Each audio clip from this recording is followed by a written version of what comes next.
Hello everybody and welcome back to the Fortress of Solitude. Today we're going to be talking about Ultimate Endgame issue 5, written by Dennis Camp, with art by Terry Dodson, Rachel Dodson and Jonas Scharf, colors by Edgar Delgado, and letters by Corey Petit. Everything comes to an end for the Ultimate Universe as at the end of time, Kang watches the past on repeat from his crystal fortress. Having watched the war against the Maker countless times, having seen so many lives and so much potential wasted in the universe and himself, back when he used to be Iron Lad. In the past, Iron Lad, the Ultimates, X-Men, Wakandans, and the Guardians of the Galaxy battle the Maker, whose monstrous tree form has broken containment in Latveria and finally jumped out into the present, proclaiming the world was a mistake, but he will fix the world. Captain Marvel warns everyone that according to the cosmic awareness she has, the Maker is going to expand outward from this moment like a cancer through time, becoming what is known as a hyper object. As time reverts back to normal speed now that the Darwin barrier is down, Tony tries to slow down time long enough just to give himself a moment to think, but the Maker is ahead of him and his tentacle spears Tony, allowing the Maker to invade Tony's own timeline, crawling all the way back to when Tony was still in Maria's womb, intending on killing him and then even his great-great-great-grandparents to ensure he is never born. This is the good stuff. Everything has gone to hell. Maker is rampaging through not just the present but all of time. The heroes are completely lost. I just love that this is like the third act done right. I love when like the heroes are on the back foot, and I also love what we're seeing here, that this is more of like the petty Maker, which I've loved Camp writing across the Ultimate series. It's always been really fun to see, and I love that he's just invading Tony's timeline, just like forcing himself into it to make sure he is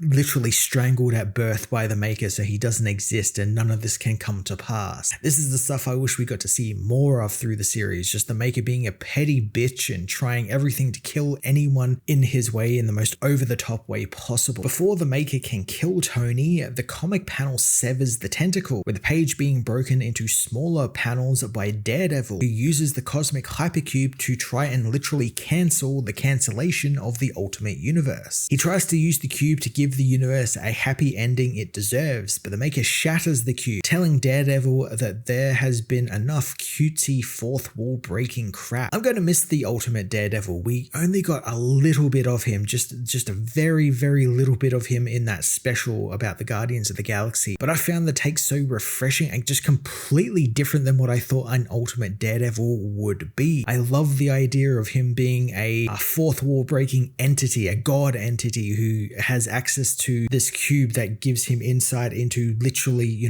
our world, where he can see stuff like he says here, where he wants to try and stop the book from getting cancelled, thus stopping the Maker from winning and wiping out their universe. I love that sort of stuff, and I love that Camp used the fourth wall breaks and higher awareness of the character really well. He did it really well, and I loved it. It's so well done. While the heroes fight on, the Maker continues to whisper into Doom's ear, telling him that he has finally realized that he cannot perfect something inherently imperfect, because all the universes and all the multiverses produce precisely one perfect life form, himself, Reed Richards. Despite the heroes blowing apart the various forms of the Maker, he keeps coming back, revealing that he is going to spread his hyper-evolved form across Earth, across the universe, and across the past and future to usher in a new eternity of perfection from the beginning of time right down to the end of time. I've really been loving what the Dodsons and Jonas Scharf have been doing with the artwork across this series, especially with how they depict the Maker. I love how his form literally is just like warping the very page that it's on. It's never looks like it's like still. It always looks like it's like a writhing mass in a giant tree. And I love what they do here, where he literally takes on a new form, and that is that the body is made out of the medieval style buildings of Latveria. So you can see the face and everything in the city and everything. So you can see his influence is now spreading across the world, infecting everything so that it becomes him. Across the planet, the Maker spreads his influence to places such as Alabama, where the Avengers and their leader Luke Cage fight the unknown enemy. In the Savage Land, Mary Jane, Jonah, and Ben fight off the Maker's forms, wanting to focus on them before going to find Peter. Inside the med tent of the Ultimates Eastern Front, Scarlet Witch continues to try and bring Steve Rogers back to life, but mournfully tells her brother Quicksilver that his soul is no longer with his body, and Captain America is truly dead. It's kind of funny how at the same time, both this Cap and the 616 Cap are both dead. Well, the 616 is kind of sort of dead. He's kind of in a coma, but but then he is also in hell, so his soul isn't with his body either, and that technically means he's dead. It would be kind of cool if they cross paths with one another in hell. Maybe, maybe that is a possibility, but I doubt that's going to happen. Again, that seems like a story just waiting to be written about this Captain America. Wanda flies into a rage, demanding to know who killed Steve Rogers and took his soul, as the tentacles overwhelm the Guardians and the Ultimates, with the Maker claiming that he will unmake them all. Captain Marvel reveals that she saw this, and this is how it all comes to an end in the future. However, Iron Lad refuses to let it end this way. Not that he has much of a choice either, as Maker grabs him, beginning to unmake him too. Luckily for Tony, he is rescued by Wolverine and Jean Grey, who finally decided they are going to take part in this world-ending crossover event. Seriously though, it's been very funny seeing like these characters have been on like main covers for this book and everything, and this is literally the first time they have been getting involved in the actual plot of the book. The Wolverine book was largely separate from really everything. It was tied to like some of the stuff with the Rasputins and the Council, but that was largely it. He wasn't teaming up with the Ultimates or,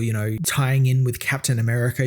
Logan fought with him during World War II. None of that stuff happened here. And it's just so funny that he's coming in to save them all at the end here. It's just very funny, just trying to shoehorn him in a little bit and get him involved in all of this. Alongside Logan and Jean, She-Hulk, Wasp, and Ant-Man fight back too, realizing that this is all one big fight spread out across the entire world. Jean discovers that the Maker's twisted mind is immune to her powers, and she's unable to get inside and shut him down from within. The Maker attacks Wolverine, disintegrating him down to his adamantium bones, figuring that he might have known who Logan was, but now it doesn't really even matter since he's dead. The Maker continues battling Doom, calling him out for his plan to commit suicide, so he decides to honor his counterpart's wishes, blasting Doom with a laser, laughing at his death since technically this still counts as a suicide. Meanwhile, Wanda, Quicksilver, and Hawkeye, along with the Ultimate Network soldiers, lead a counterattack against Captain Britain and his forces, seeking revenge against him for killing Captain America. Henry is stunned by Wanda's sheer power as the girl blows through his forces like they are nothing, using the power of the Great Old Ones to turn his men to flaming trees. The Ultimates tear through the front line of Henry's forces, and he orders his men to bring him Excalibur, since he's going to fight the witch head on. Again, even in a final issue, so much of this is like, hey, there's an entire Ultimates arc here.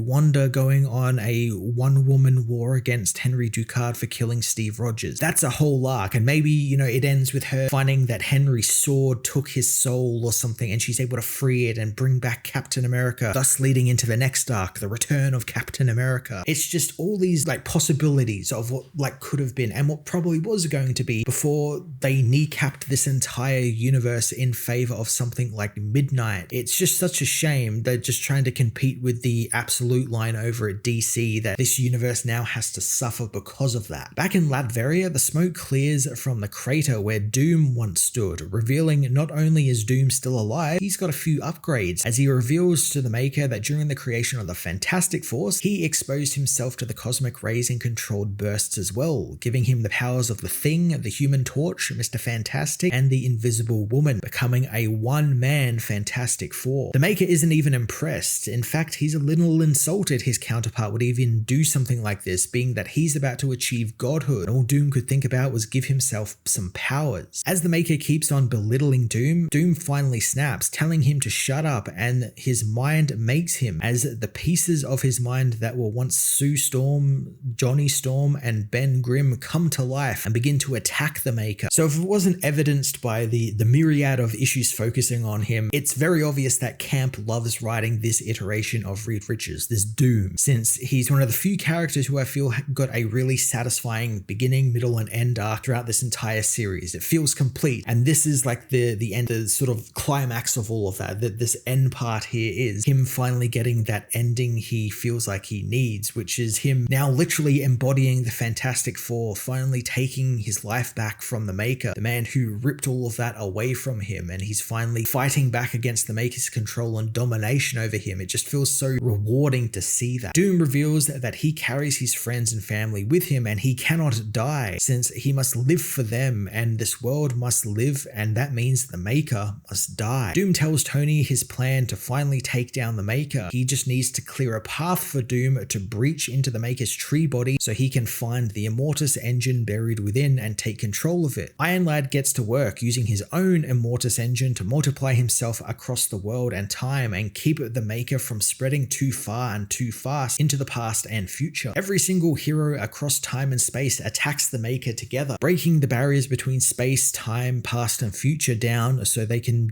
work together unhindered. The Maker though continues unmaking the world, breaking the universe down to its mere art sketches as he proclaims that the Maker has proclaimed them unworthy of existence, which feels like Camp again getting really meta with it, and that being kind of a jab at Marvel, who is cancelling this entire universe outright for no reason whatsoever, or at least no reason that's been revealed as of yet. I also like the meta-ness of it and how Maker, who is in this situation is Marvel, is saying how it's all set out already. The future of, the Marvel books is all laid out. They got Armageddon, they got this midnight stuff happening, they got all of this sort of stuff happening. So this universe isn't needed anymore. It's, it doesn't adhere to something. And I have to imagine there's also going to be some sort of Avengers Doomsday synergy happening in that. And we can't have this universe here because of that reason for some reason. The characters are literally here fighting to stay alive and avoid being cancelled and erased. And it's fun. I like that. I think that's quite interesting. It's something we've seen done loads of times before throughout comic history. And it's always really cool. I always find that really cool. That's the fun meta-ness of it is something I really enjoy. Tony's battle with the Maker across time allows him to see why Maker chose this universe. It's the weave of it all and how it all fits together. And now Tony sees all of that. Tony explains in most realities, when you change the past, a new timeline is created. However, the timeline where the past is unchanged continues on. However, there on Earth 6160, when the Maker changes the past, it also changes the future too, with the Guardians being evidence of that, and even the time when Doom was able to save the Ultimates from the death at the hands of Banner. And it means that in the deepest, truest sense, they can change the future. This is fantastic. Tony has figured out how to use the villain's own plan against him. The villain telegraphed as much, with him talking about how he can change the future and the past at a whim because he's the Maker, he can do that. And Tony just deciding, well, I can as well. And because I think I can, that allows it to happen. And that's what this universe allows us to do. I love that idea. I love that idea because it's also something that's very real. It's something that, I think everyone can do, where your future is not determined already. It's not written in the books, no matter if someone tells you it is or anything. It's like you are in charge of your own future. If you want to go this way, you can go that way. If you want to go a different way, you can go that way. And I like that Camp is working that in here, where there is no set future for this universe. It's never ending, and it's going to continue on in some fashion. As Tony keeps the Maker busy, Doom smashes his way inside the villain, finding the Immortus engine buried deep within him. Tony tells Doom to change the future, and he does, plunging his hand into the Immortus engine and blowing it up along with an earth-shaking doom sound. I love that it's a doom sound and not a boom sound. In an instant, the Maker is obliterated as across the world, Scarlet Witch uses her magic to turn Excalibur into a beether, whose poison fangs sink into Henry's neck, killing him in an instant. Man, this death for Captain Britain feels so underwhelming. Like, again, there's so much potential for a really cool foil for these characters, because he's been there since day one. He's been a constant thorn in the Ultimate's side, specifically Captain America's. So it was built up to have this great, fight with him, and of course Cap lost, which was a really cool twist on that fight. And then just to have him end in the next issue where he just gets bitten by like a sword that turns into a snake, and then his death is almost all off page, is just so deflating, because it's like he built this guy up as like this, really cool foil to the Ultimates, and just nothing has happened. And again, it's because the plot's being cut short due to mandates. In Latveria, Tony finds Doom's body, finding that he is still alive. Doom weakly says that he had a choice and he was able to change one thing, and we soon will find out what that choice is. But before that, Doom finally dies. But in death, he is healed of his wounds, returning to just plain old Reed Richards, who is reunited with his family once more. This is such a sad yet very happy ending for Doom. It's one that he definitely wanted to happen. He wanted to be with his family again. It was hinted at earlier on in issues that, like what they said in the start of this issue, where he contemplated suicide just to be with his family, the family that was taken from him by the Maker, but he could never go through with it because he knew he had to keep fighting for this moment when he could eventually join them. It's really great. It's great to see like the Doom persona die off and him become Reed again and become a whole man again as he enters the afterlife. It's so sad yet so fulfilling. She-Hulk wonders what Doom meant when he said he saved something, and it's revealed that one thing he saved was Spider-Man, as Spider-Man is now back alive and he's the one thing Doom saved in all of the universe, which feels a little bit strange to me because I get wanting to bring Spider-Man back. Everybody loves Spidey. I know a lot of people were really upset when they killed him off. Kind of wish they kept him dead because it was a really cool swerve in the story, much like with Captain America dying. I thought that was a really neat twist, but I get him wanting to come back because he's kind of also the face of this universe. Everyone really loved his book, at least until they didn't, when it was being rushed towards an ending. But this just feels such like an odd choice. Like, I get maybe they wanted to like keep things small in terms of like, oh, he only had like a split second think of one thing to save, and that one thing was Spider-Man, which would have made a little bit more sense if maybe him and Doom had some sort of prior relationship, but really didn't. They had a couple of interactions here and there, but nothing really solid. Again, as well, there's like millions,